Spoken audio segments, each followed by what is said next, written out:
Well, I want to announce three things. First, that I sent another letter to Speaker Zellers and Senator Koch, inviting them again to get together, and I offered some other revenue-raising ideas, not even necessarily ones that I support, but in the spirit of trying to continue to find a compromise solution that'll provide the revenues necessary to avoid drastic budget cuts and get this thing resolved so we can get Minnesota back to work.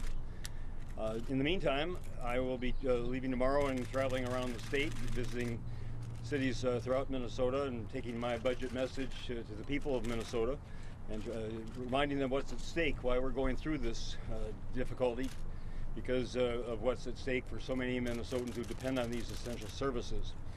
And in conjunction with that, I'll be releasing a video message to Minnesotans that'll be going out on YouTube this afternoon. So I'll be glad to respond to questions. What are your new proposals? You don't necessarily support. Is the list there? Well, I mentioned the expanding the sales tax, broadening the base, and also lowering the rate. That's something that's been proposed by people, and raising the tax on both alcohol and cigarettes. As last week I proposed raising on cigarettes.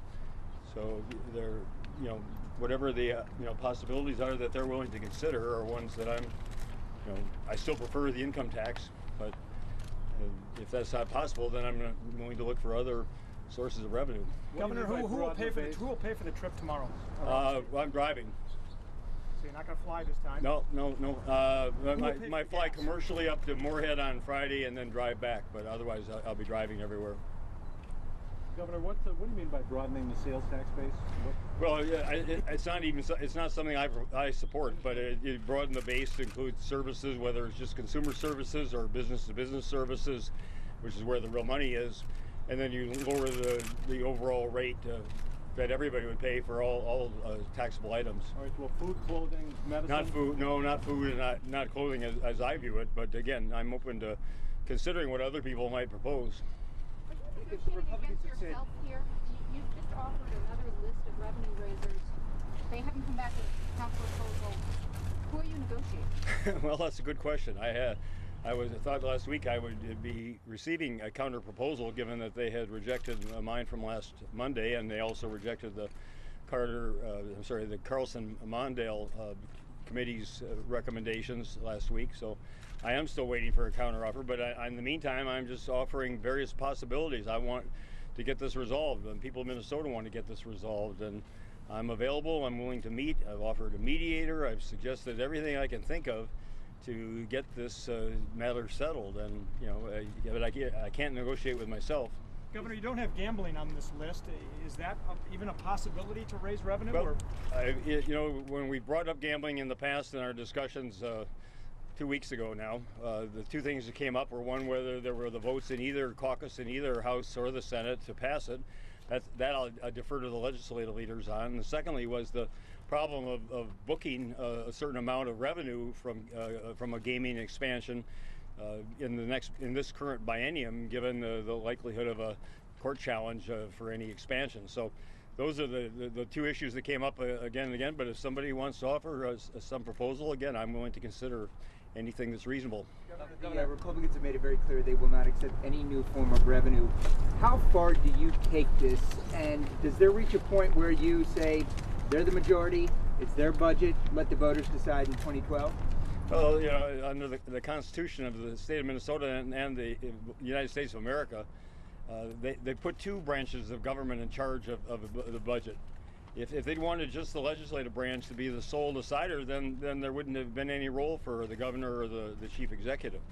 But clearly they wanted both branches to be involved, so they gave the governor power to either sign or veto the budgets that the legislature passes. And as I keep reminding all of us, and given the split verdict of the mandate that the voters sent last November, again, sharing the power, sharing the responsibility, and compromising so that we honor each other's mandate and find middle ground is to me the only sensible, sane, rational thing to do.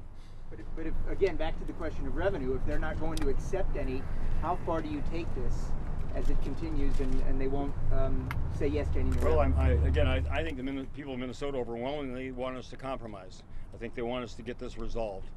It takes two sides to do that, but I'm going to do everything I can to persuade Minnesotans of the truth, which is that I'm willing to compromise. I'm willing to consider other possibilities. I'm willing to consider any reasonable proposal that will get this matter resolved as quickly as possible. Governor, the current Republican effort to try to wait you out and discredit you and blame you says their budget is very generous. The Pioneer Press went with that version Sunday, saying that this is a 6% increase in spending.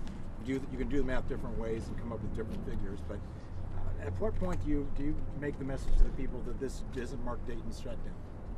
Well, I don't think the people believe that. In fact, I know they don't. I mean, they believe overwhelmingly that probably the Republican legislative leaders and I are responsible, and if they want to blame one more than the other, they would tend to blame the Republican leaders. But I don't think that anybody is served now by playing a blame game. I think the people of Minnesota are served by finding a compromise solution to this matter, and that's what I'm committed to doing. Governor, if you're on the road all day tomorrow, how soon? That you're going to deliver on the road in the next couple of days. The reason that the $1.4 billion matters in real terms to the lives of people in Minnesota, the college students for affordable tuition, special education funding, various senior citizen services such as in-home health care, the like, the ways in which the budget really matters in the real lives of real Minnesotans.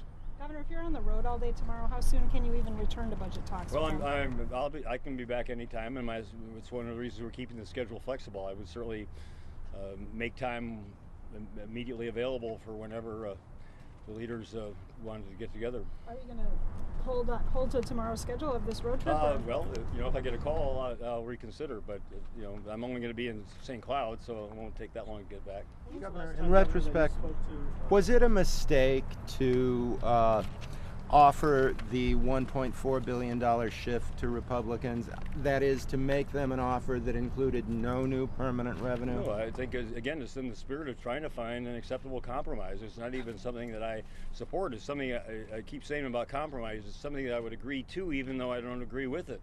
And I've offered everything I could conceivably think of and that other people have thought of to try to reach a resolution here, and they just are adamant it's their way or no way. So, but hopefully that sometime will change. Hopefully the pressure from the people of Minnesota who say we want to get this thing resolved will win out. How many cities will you visit tomorrow? Tomorrow's just St. Cloud, because there's an invitation for a conversation tomorrow evening down at the World Theater, so I'm making myself available for that. I believe the invitation from NPR has been extended to Senator Koch and Speaker Zellers as well. So we assume that that's still a possibility. We've not heard that it's not. So allowing time to get back and get ready for that. But are you going to other cities as well? You made it sound like you're going to be traveling the state. Wednesday, Rochester, Albert Lee, Austin, Winona. Does it mean that you're willing to discuss these other options? Does that mean you're willing to sign a bill that would be a 50-50 school shift, or would just include sales tax reform or taxes on alcohol? Conceivably, yes. I mean, I'll sign something that's balanced, responsible, that protects the essential services that I want to protect for the people of Minnesota, the $1.4 billion gap between us, and that comes up with the revenues in any sort of responsible way. I've indicated my preference is to make the income tax more progressive and make our overall tax system less regressive by raising taxes on only the very wealthiest Minnesotans. I mean, I still am just amazed that anybody could object to a proposal that raises taxes only on less than 1% of the richest people in the state, and it leaves everybody else with no higher income tax and no higher state-imposed property tax. But I've been saying that for months now. Actually a couple of years, and here we are today. Governor, this is now the longest state government shutdown in state history, in Minnesota history. What kind of message are we sending to people around the country? What do you hear people are saying about what's going on here in Minnesota, and what are your thoughts about that? Well, I think it parallels the national standoff between the Republican House and President Obama, and they're the same kind of issues at stake here, where they're saying no tax increases on very wealthiest Americans. Don't even close corporate tax loopholes that allow offshore corporations to avoid paying taxes or even get a rebate. I mean, the mantra is always from the Republican side, no tax increase, but it's always, disguising the fact that it's a very selective tax increase that President Obama is proposing, that I'm proposing. It's only on the very wealthiest individuals. It's only on corporations that aren't paying their fair share. It's not on all small businesses. It's not on all taxpayers, but they hide behind the same fiction that it's an overall tax increase, and they're intransigent about moving beyond it. So, I think what is happening here is unfortunately reflecting a larger issue around the country. What's your advice? How long are you willing to hold out for permanent revenue?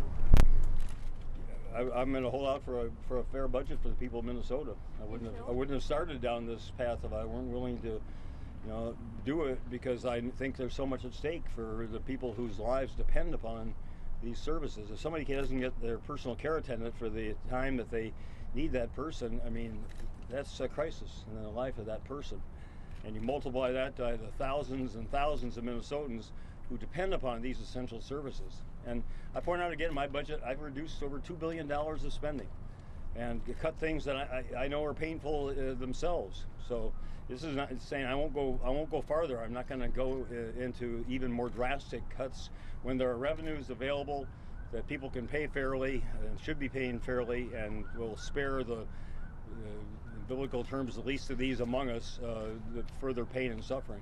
Governor, what's your advice? What's your advice to average citizens that don't want to wait till November 2012 to have some impact on this? Contact the legislators and urge, and any other legislators, and contact me too, and urge us to sit down and compromise and get this settled. How long will you hold out? Does there reach a point? Is there a date on the calendar that you're looking at? Well, my term expires on January 5th of 2000. I want to get it over. I'm not focused on how long. I'm focused on how soon can we get it resolved. That's why I sent another letter. That's why I offered other possibilities. I'm talking with people on both sides of the aisle and reaching out to people on both sides of the aisle, and we'll continue to be meeting and having phone conversations, and my staff is doing the same, and commissioners are doing the same. And my focus is on getting this resolved as quickly as possible. I want to see Minnesota back working again. What do you see then as the pressure points? Unemployment checks starting to go out, LGA payments, school payments. Are there any new deadlines that could help this along?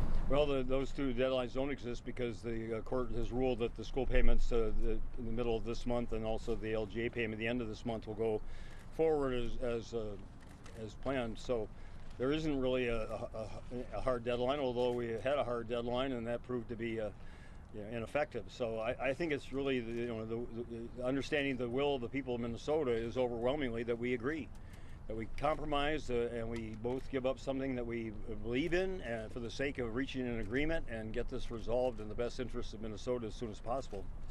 Are you still adamantly opposed to a lights-on bill? The legislature has offered that. They said it's a page or two, and you could put people back to work while you continue to negotiate. Well, I quote the Winona Daily News. It said those who are shedding crocodile tears over the closing are just the ones who are responsible for this closing. And so the Republican legislators who didn't pass the lights-on bill at the end of the session, there were 3 or 4 of them kicking around, who have offered no proposal since this shutdown to get us back together to negotiate. It's just it's a ploy. I've said all along, we're going to settle this budget once and for all of us. We're not going to leave the most vulnerable citizens and the elderly and people with disabilities and kids with special needs and college kids need to afford tuition. We're not going to leave them on the side here to be the last to be considered after we've already passed bills that conform to the Republican budget and will result in having much less revenue available to fund those programs. So it's everybody. We're one Minnesota. And I've offered again and again and again, and I will continue to do so, the ways in which we can come together and get this settled, get this solved. And I just once again invite the Republican legislators to join me in doing that. That's how we get it settled. That's how we get the lights back on. That's how we get Minnesota working again. Thank you. Governor, when was the last time you talked to the Speaker and the Majority Leader? Last week we met on Thursday on the education issues. So that was the last time you spoke? Last time, right? And nothing planned coming up? I'm available.